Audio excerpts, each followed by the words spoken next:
Good day, everyone. You're back with us at the St. Lucie County Public School Speaker Bureau, and we're so glad to have you on today and listening to us. And we're here to inspire and encourage and motivate our students first, and then our community as well. We have wonderful guests that come on. They share their life story with you and I because they want to help us through their experiences to be the best that we can be in life. So today we have a very special speaker with us. She is the chairman of St. Lucie County Public Schools, Miss Debbie Hawley, and she has come on as our guest today to share her life with us. Miss Debbie, tell us, what is it that you do as a school board member and as a community activist? Give us a little background on your life and your education as well. Okay, will do. First of all, thank you for inviting me to be part of your bureau. You're welcome. Look forward to the opportunity. A little bit about my educational background. From the moment I was born, practically, I think I knew that I wanted to help people. So, of course, I pursued a career eventually, we'll get into that a little bit later, but to become a mental health counselor and to really facilitate and help people in their life journey who might have reached a blip in the road or having some struggles along that line. But after that, I became a school board member in 2010. Something I never thought I would do because I never thought of myself as a political person. But I ran for the seat that Judy Miller had held for many years and was elected along with you that same year of 2010. I was just thinking about that, yes. And so, you know, I think there's a lot of misrepresentation about what school board members do on a day-to-day basis. But the actuality is we commit to it as our job. We do. We are in charge of certain things constitutionally, but we also make it our business to go and visit schools, to attend graduations, to attend ceremonies and all. It easily is a 40-hour-a-week job. And for those of us that are committed to it and compassionate about it, it's an honor. I see it as an honor to serve the people of our community and to give back, because most of you probably know I'm fourth generation here in St. Lucie County. So it's my parents instilled in me and my brother that you need to give back to your community. You know, they've given you a break in life, so you need to give back. So that's where my community involvement came in. Very active in my church, very active in youth serving organizations in the community. Serve on the board for New Horizons, the mental health facility, because that's so close and passionate to my heart. I also serve on a lot of the youth serving organization, do a lot of work with Big Brothers Big Sisters, with counseling in their families and students and that type of thing. So been out there and trying to give back. Sometimes I feel like I come up very short, but I guess in the scheme of things, every difference we make is important. It is. And it is important to have people on the board who are concerned about the community, and it's not just a political position, but it's really, I heard you say you never thought you would even run for such an office, and I can definitely relate with you. I would never, ever even dreamed that I would be a school board member until 2010.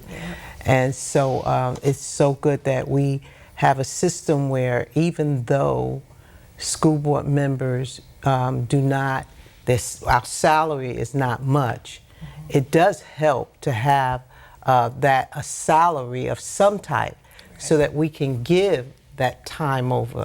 If we want to sacrifice and make that sacrifice, we can give that time over to perhaps 40 hours a week if we don't have another job. If we are carrying another job, unless it's related to being a school board member, it's very hard to do otherwise. So yeah, thank you so much for running in 2010. And tell us a little bit, you mentioned that you are fourth generation here. So let's talk about that a little bit. Let's talk about your history how life was for you growing up as a child, Okay. and those areas where you had challenges as well as successes. Okay, good. And did we mention about your educational background? Oh, I don't think I did. Let's- I'll integrate that into Okay, my sounds story good. there Okay. then as we go along. Sorry. My family moved here, well, 4 generations ago and became farmers From where? from Georgia. Okay. Came from Georgia and became farmers, mostly citrus within the immediate area. So my father was the first in his family to go to college. So he went and got his degree in ag economics All right. and came back. My parents really instilled the value of an education early on. My father, as soon as he graduated from high school, went immediately into the service, served in the Air Force, and then when his 4 years was up, came back to Fort Pierce, where my mom and I were at that point, waiting for him to come back from his service. Okay. Now, why Fort Pierce? That's where we've You been. don't really know. No. Just do y'all not. were here It's waiting just for. that, yep. My mom's folks and my dad's folks ended here, and a fabulous love story And they between met the two together of them. here in Yes. St. Lucie County. Yes, they Okay. did. Yes, my dad often jokes that he met Mom when he was still in kindergarten and she was in high school, but there's not that much of an age difference, absolutely. Oh, gosh. But they went through school together and were married right after that. And so my mom has been, I can remember when my dad was out of the service, we lived in Gainesville for several years so my dad could get his degree, his college degree. And I can remember when my brother was born, my mom was sitting at a table, sitting on pillows because it was just literally hours after she had given birth, and she was typing one of my dad's term papers because he was brilliant at putting things on paper, but if he had had to type it, we'd still be there. He had his own typist. He did. Yeah. But that showed me early on the value and the importance of an education, however it may be. So came back to Fort Pierce, and my father took over his father's business of the citrus groves and all, and it immediately became a family business. My brother and I never had that opportunity of going home after school or any of that. We went to work with our parents, Okay. and we learned how to run a business from the ground up, literally. So spent all my childhood years, my teen years. That's not to say that there weren't a lot of extracurricular activities with school, because my brother and I were both active in sports and student government and that type of thing. So there was always, my parents always made sure that we were able to participate in those type activities. But outside of that, But you had- outside of that, we went to work, and in the summers, we picked oranges, late bloom oranges, in the Okay. groves. So we really, but it developed a work ethic in me that has really stuck. And I see the importance of it. I see the importance of getting along with people and lifting each other up and helping in the life journey. So somewhere along the line there, I was married and had my sons, who were the delight of my life. But as the citrus industry began to kind of falter because of diseases and hurricanes and that sort of things, I began to listen to my inner self, because, as I mentioned earlier, I had always wanted to be someone that helped someone in a more of a mindset, mental health capacity. So I made the decision in my early 50s to go back and get my master's degree. I had gotten my bachelor's right out of high school and such as that. But, Bachelor's in what career? Bachelor in psychology. Okay. Right. And then so I got my master's in my early 50s in professional counseling and began doing it on a professional basis, serving children mostly. That's my specialty, children and adolescents. But I do a lot of family work too, because you can't treat a child without treating the entire You family. certainly cannot do No. that. You have to address the parents, the family, the siblings. Exactly. Yeah. Yeah, the whole surrounding, the Yeah. environment, every piece is important, and that element gets lost, I think, along the way a lot of times. But I've found that to be very, very rewarding. I have been in it long enough now that I'll shake a hand on the graduation stage of students that I was their therapist, throughout, and just really moments of a lot of pride in those aspects. Speaking of a lot of pride, what do you feel most proud of? Has to be my children and my granddaughter. You know, we mention them and my face lights up, my whole being just relaxes and becomes at peace. At peace, yeah. And now you mentioned somewhat about your childhood memory of being out there, working the farm and so forth. And I find it interesting that you and your brother actually picked the oranges. So you didn't just learn about just the business side of it. You were out there. We were doing the work. Now, and I heard that was hard work. It was, and I'm not going to say it was necessarily our idea, No, but it I was don't our think so. parents' idea. You know, that we learned every aspect of what it means to be in business, what it means to contribute to your community. You know, I mean, I've heard people say that you know, they went out and to the Grove and just one day and said to themselves, I'll never go back out there again. Yeah, That's the type of hard work it was. Exactly. Yeah. Well, that's how we spent our summers. It became normal for you. It became normal. Yes, it sure did. Even though you didn't like it, you didn't have a choice. I grew to appreciate, though, the struggles that people go through to get where they want to be. You know, you make sacrifices because you know where you want to end up. And that is what our young people and our children need to know, that it does take sacrifices. It's not just hand over to you, but I mean, normally it's not. Right. And it does take sacrifices to get to where you want to get to in life. It really does. And hard work. It does. The Grove, hard work. Yes. But you didn't have to stay in the Grove. You know, we live in America, and you could, you know, get your education or, you know, get a skill, or you don't have to stay there. Sometimes we do things and it teaches us what we don't want to do for the rest of our lives. I know somebody who said they went one time. I'm not going to tell you who it is because you know who that is. But one time was enough for them. And their whole family, their father and all of them, they had to go out in the Grove, especially back in them days, especially for the African-American individual. They had to get out there in the Grove, and so this one individual said they took them out, and they were kind of young, and they said, I made it at that day that I would never, and thank God their parent didn't make them go back out, you know, but because they were the youngest in the family, so they probably screamed and hollered and cricked and, you know, and went through all the change, but they didn't have to go back out there. Now, I know that you like to travel. So if you could travel anywhere in the world, where would you go and why? It's interesting. Travel really didn't become part of my life until probably 5 or 6 years ago. Okay. About the time that I realized you like to travel. Exactly. I didn't know I would love to travel as much as I have discovered, and it was Where are some of the places you've been to? My first trip was to Greece and Italy. Been to Croatia, Montenegro. We've been Paris, London, all over the place. Okay. But specifically to your question, on one of the trips when we went to the German Christmas markets, part of that trip we went to the castle that the Cinderella Castle is formulated after. It's not a place I knew that I wanted to go, but it was part of our trip, and I thought, you know, I'm this close. I want to take part in that day trip.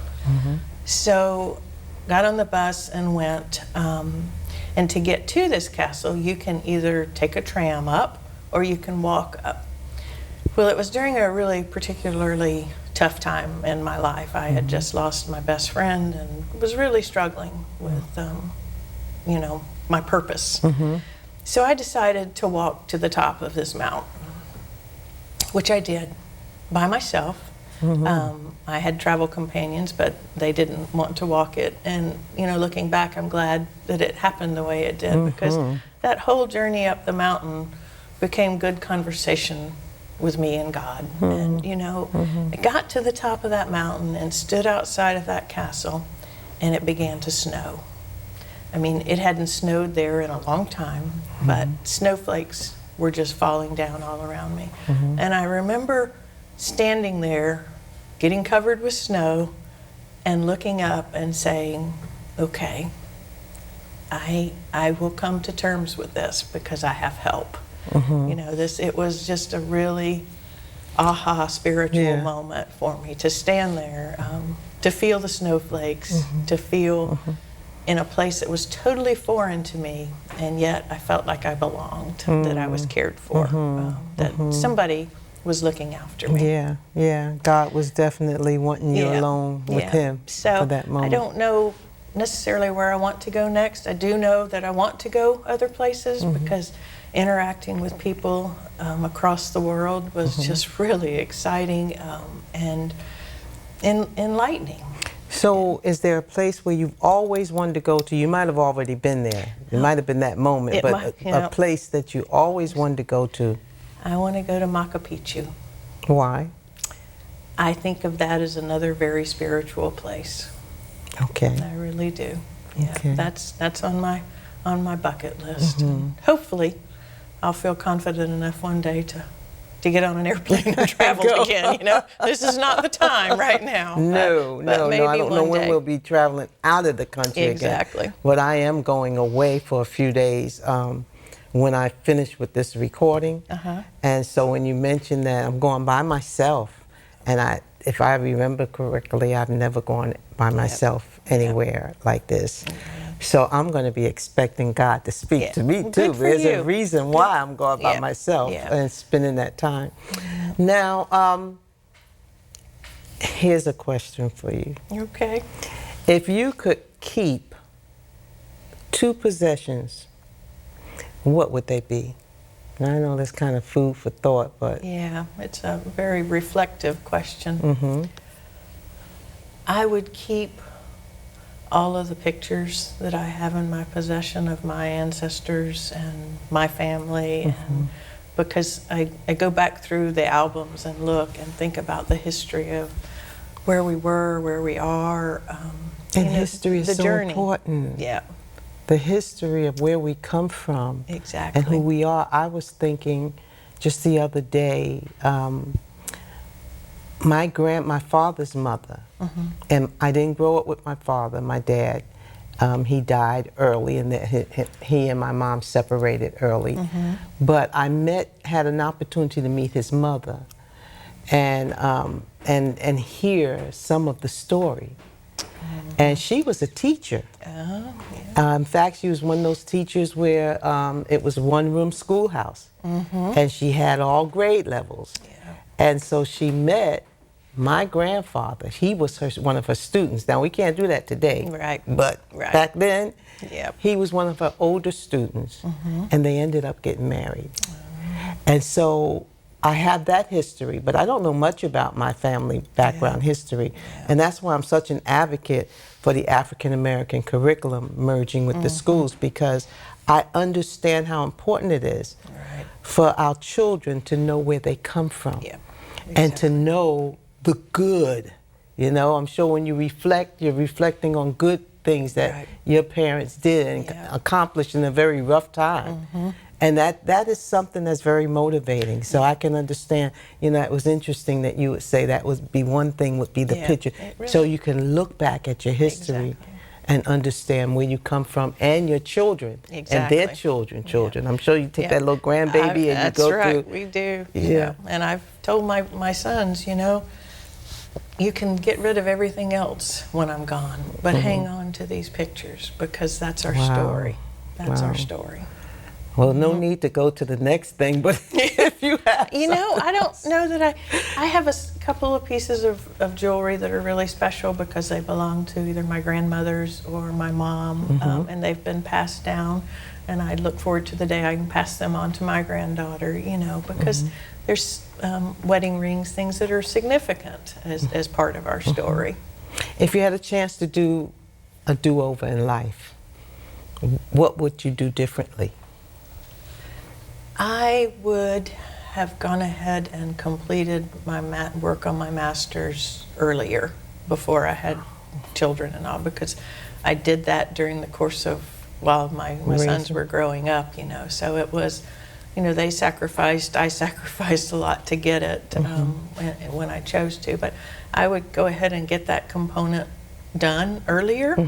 The mind's a little sharper in your 20s too, Yeah. you know, a little more stamina. So. Well, I tell you, I went back to school late as well, and I think for me, it was the right timing because I tried when I was earlier, but my mind wasn't where it needed ready. to be at. Yeah. But when I got ready, I was trouble. Yeah. I sat right up in the front, you know, had my tape recorder. I was Ready such to a go. studious student. So, yeah, but I can see what you're saying. At the same time, it would be nice to have gotten that over with. Yeah. Because I had a husband and 3 kids I was raising. Yep, exactly. And he had to really be understanding, you know, during that's that time. exactly right. Okay, teachers are extremely important. We know that.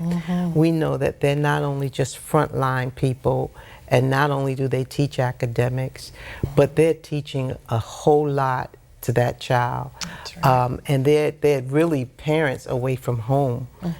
So many of our teachers, all of them really, to some degree. Yeah, for most of a child's waking hours, Exactly. they're with that teacher. They're there. So what teacher in school made the most impact on you and why?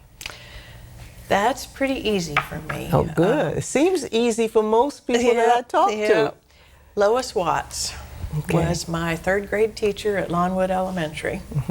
Of course, she later went on to become just a stellar principal as well, but she was principal at Lawnwood after she was a teacher there.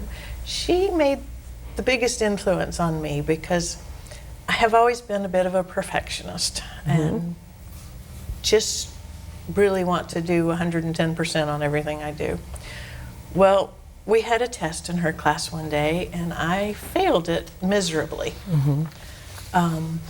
So she took the time to call me aside after school and walk through it with me. And it turns out I had just really not read the directions correctly because I was so eager to get the information I had retained and put it down that I didn't read the directions So correctly. read the directions, Exactly, young folks. exactly. It makes a huge, it made the difference on that. And in reality, it made the difference in the rest of my academic career because I took the time to be sure that I thoroughly understood the instructions. And what grade were you in? 3rd grade. 3rd grade. And she was a great supporter of me as an adult and forwarding my focus on helping and giving back and all. So she was really a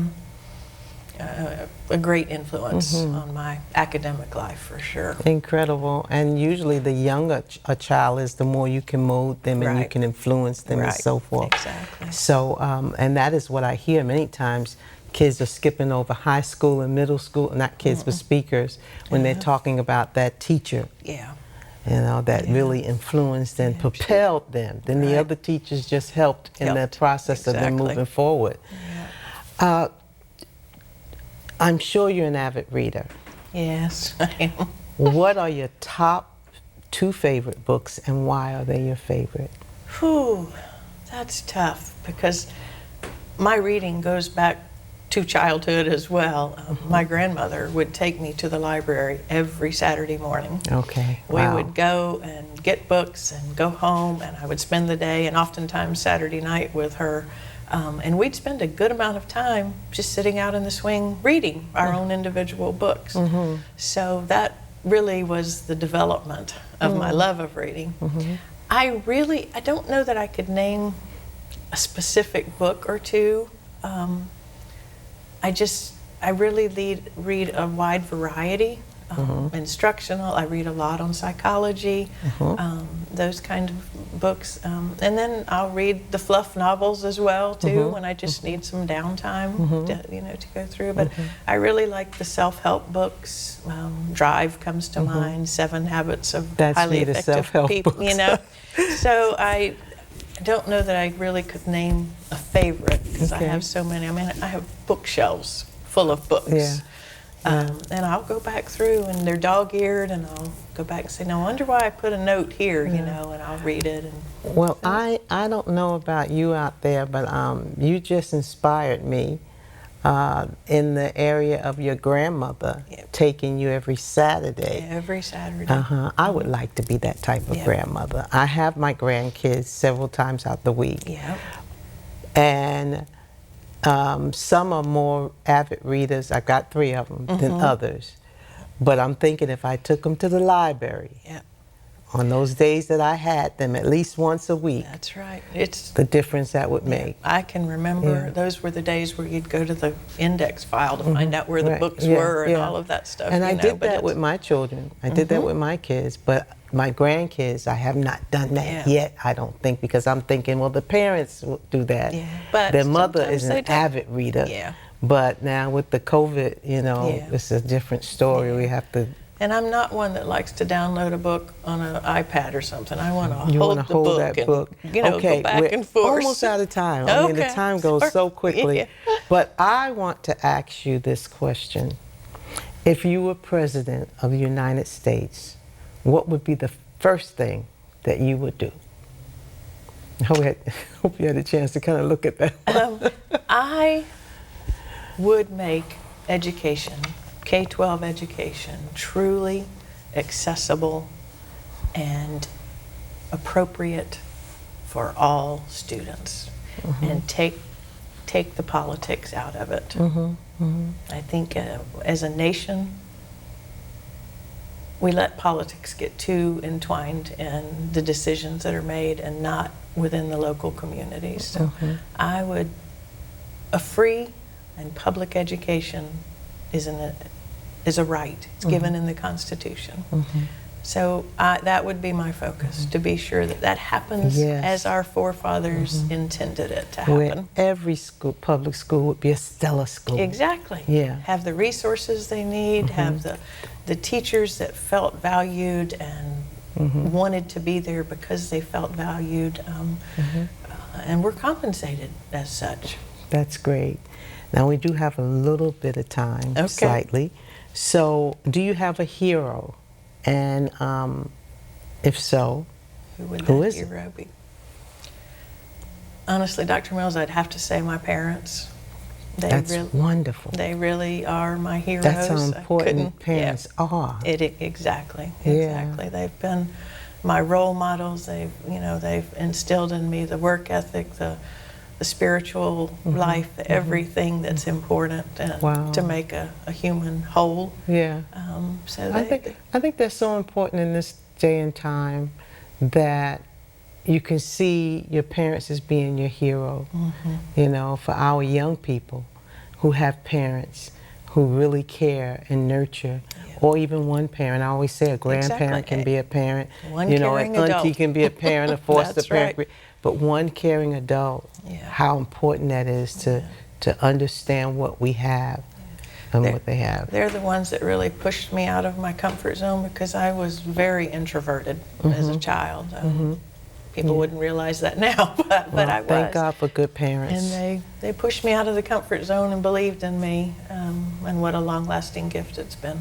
Well, Miss Ollie, thank you so much for My coming on pleasure and to be being our here. Speakers Bureau guest. My pleasure. We have enjoyed your story, and we could have Thank gone you. on and on and on, because I love hearing about people's stories. Yes. So thank you for the motivation.